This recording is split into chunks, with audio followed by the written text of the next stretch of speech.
Neil Poiré was a 37-year-old man who lived in Massonville, Ontario. He was a very private man who lived with his dog and never seemed to have any troubles that would qualify as out of the ordinary. He didn't smoke or drink, and he had no criminal record.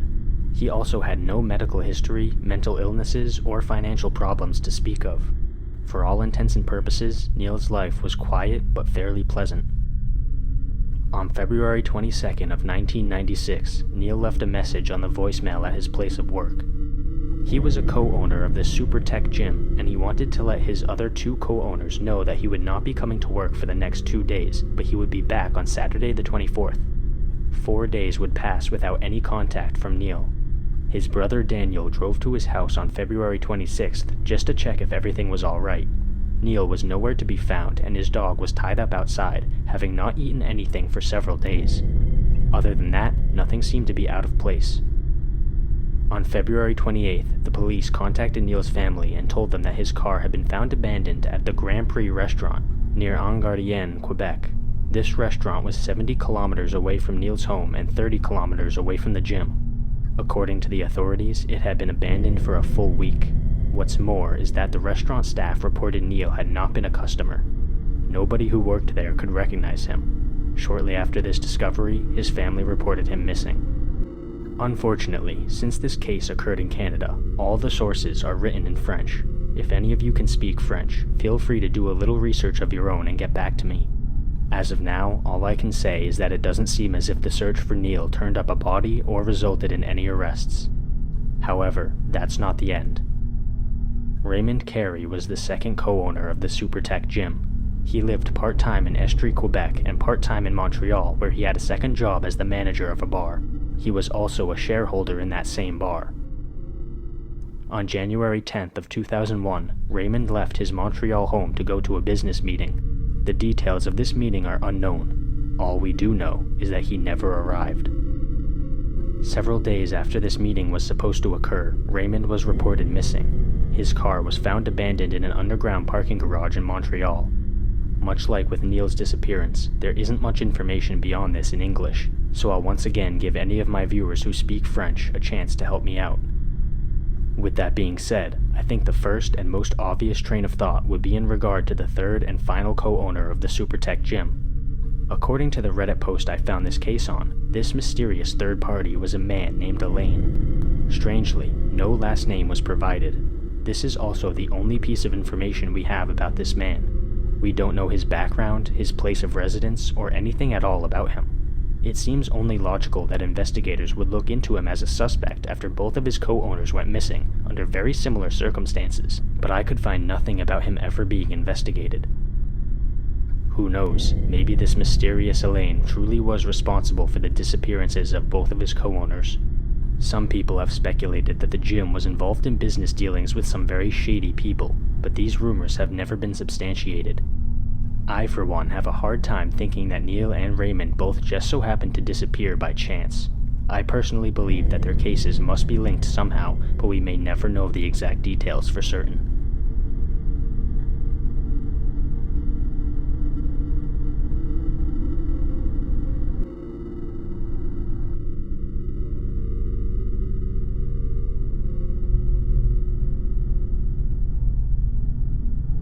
Matrix New World is an engineering company that specializes in solving environmental issues.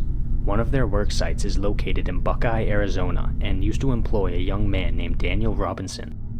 Daniel was a 24-year-old geologist from Tempe, Arizona, who was last seen on June 23rd of 2021, leaving the work site in Buckeye. Daniel's father became concerned when he heard nothing from his son all day, and he eventually reported Daniel missing at around 7 p.m. The Buckeye police conducted a ground search near the job site, and they made a chilling discovery. Daniel's Jeep was found crashed and abandoned in a ravine. The police officially ruled out foul play, but Daniel's father was skeptical. He did not believe his son would have simply wanted to vanish after a car crash. David Robinson, Daniel's father, hired a private investigator named Jeff McGrath to pursue more evidence in his son's case. McGrath is a retired police officer who specializes in collision evidence, so he seemed like the perfect choice to investigate Daniel's case. According to McGrath, the crash appeared to have been deliberately set up. He discovered that the Jeep had been driven for roughly 11 miles after the airbags had been deployed. Furthermore, McGrath found red paint on the Jeep that had come from a different vehicle, suggesting Daniel had likely been involved in a motor accident before his car had been left in the ravine. Finally, McGrath also discovered that a third party had entered Daniel's room after his disappearance.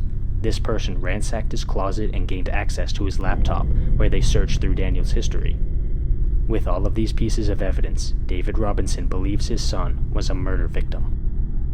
During the course of the investigation, police held David and Daniel's sister in an interrogation room for 15 minutes where they were told to think of any strange behavior Daniel may have exhibited in the days leading up to his disappearance. His sister eventually said that at one point about 2 weeks before he vanished, Daniel had stared blankly at a wall for an extended period of time. Outside of that, he had never shown any erratic behavior. A news article that was released by Fox claimed that Daniel had exhibited strange behavior leading up to his disappearance, but the article of course provided no evidence.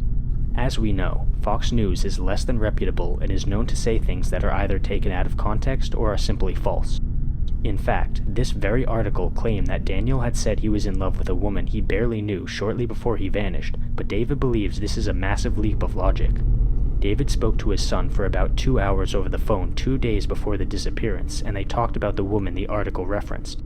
According to David, Daniel never mentioned being in love, and that was the first time he had ever heard about the woman. In response to the claims in the Fox article, he said, quote, "I don't know where they got that from." Sadly, Daniel Robinson's case is still unsolved. His father has kept a YouTube channel active in the hopes that it will maintain the public's interest in the case and possibly even generate new tips. If you have any information regarding the disappearance of Daniel Robinson, contact the anonymous tip line at the number shown on screen.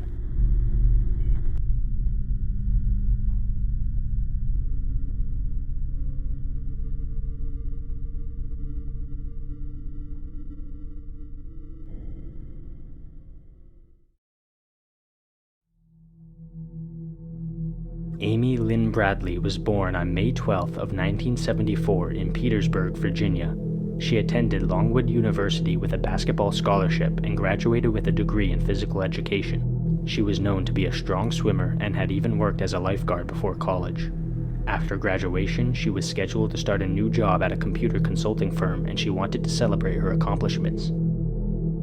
Amy's family was going on a cruise vacation aboard the Rhapsody of the Seas, a Royal Caribbean international cruise ship that was sailing to the island of Curaçao. On March 21st of 1998, the Bradley family boarded the cruise ship and prepared for a fun family vacation. Unbeknownst to them, this vacation would end in tragedy. Along with her brother Brad, Amy stayed up late dancing at a Mardi Gras nightclub party on the ship. She was drinking with the ship's band, Blue Orchid, and a videographer named Chris Fenwick was able to shoot a video of Amy dancing with one of the band's members, Alistair Douglas. According to Douglas, he left the party at around 1 a.m. A few hours later, Brad returned to the family cabin, where the computerized lock system recorded him unlocking the door at 3:35 a.m. It recorded Amy unlocking the door 5 minutes later. According to Brad, he and his sister sat on the balcony and talked for a while before going to sleep. Sometime between 5:15 and 5:30 a.m., Amy's father, Ron, woke up and checked on his kids. He saw Amy's legs from the hip down on a lounge chair and the balcony door was closed. Everything seemed perfectly normal, so he went back to bed. Just 30 minutes later, however, he went to check on Amy and Brad a second time, and Amy was nowhere to be seen. Ron was disturbed by this because it was very unlike Amy to leave without telling anyone. He left the cabin to search for her, but he could find no signs of his daughter in any of the ship's common spaces. He returned to the cabin and told his family that Amy was missing. The Bradley family immediately reported Amy's disappearance to the crew, and they pleaded with crew members not to let the other 2,000 passengers off the ship. They also requested a ship-wide announcement be made to help find Amy, but the crew told them it was too early in the morning to make an announcement. They eventually made one at 7:50 a.m. after most of the passengers had already left the ship. Between 12:15 and 1 p.m., the staff searched the ship but found nothing. Many people believe the delay in searching for Amy may have resulted in her disappearance being successful. The Dutch Caribbean Coast Guard conducted a search of the ocean that lasted 4 days. 3 helicopters and a radar plane could find no trace of Amy anywhere in the water. Since her disappearance, numerous potential sightings of Amy have been reported. 2 passengers of the cruise told Ron that they had seen a woman who matched his daughter's description, riding an elevator to the ship's deck with cigarettes and a lighter in hand. Amy's cigarettes and lighter had been missing from the cabin on the morning of her disappearance, so this sighting sounded legitimate. A different witness reported having seen Amy walking down a beach with 2 men roughly 5 months after the disappearance was publicly reported. He said that the woman kept trying to get his attention, but he eventually lost sight of her at a cafe. The woman's tattoos that he described were identical to Amy's tattoos, and the man said he was absolutely certain it was her. A cab driver stated that a woman matching Amy's description had approached him and urgently pleaded for a phone. In January of 1999, a United States naval officer claimed to have seen Amy in a brothel in Curacao. The woman apparently told him that her name was Amy Bradley, and she even begged him for help, saying that she was being held against her will. The naval officer did not report the incident until after he retired because he was afraid he would lose his job for being in a brothel. One final sighting occurred in March of 2005 when a witness claimed to have seen a woman enter a department store bathroom in Barbados with 3 men. The men apparently threatened the woman if she did not follow through on a deal. After the men left, the witness approached the woman, who said that her name was Amy and she was from Virginia. Unfortunately, the 3 men returned to the bathroom and took the woman away before she could reveal any more information. As if this case wasn't horrible enough already, Amy's parents received an email from a man named Frank Jones in 1999. The email claimed that he was a Navy SEAL whose team had seen Amy being held at a heavily fortified Colombian housing complex. He was able to accurately describe Amy's tattoos and sing the lullaby her mother had used to sing to her. Over the course of the next few months, Jones would feed Amy's parents updates about the Colombian housing complex and eventually told them that his team was ready to infiltrate the base. However, he claimed that he needed more money to fund the mission. The Bradley family sent him a total of $210,000, and all communication from Jones abruptly ceased. Jones was eventually charged with mail fraud and was sentenced to 5 years in prison. In 2010, a human jawbone washed ashore in Aruba. The authorities initially believed it might belong to a different missing person, Natalie Holloway. If you want to learn more about Natalie's case, I'll put the link to my video about her in the comments. The jawbone was tested and did not match Natalie, which was a setback in her case. Strangely, the authorities never tested the bone again to link it to any other missing people from the Caribbean. The only information we have on the bone is that it most likely came from a Caucasian. There are several theories surrounding Amy's case. The first theory that was investigated immediately following her disappearance was that she either fell or jumped overboard and drowned. This theory doesn't seem to be very likely, however, as there was no evidence that she wanted to take her own life, and she also happened to be a very good swimmer.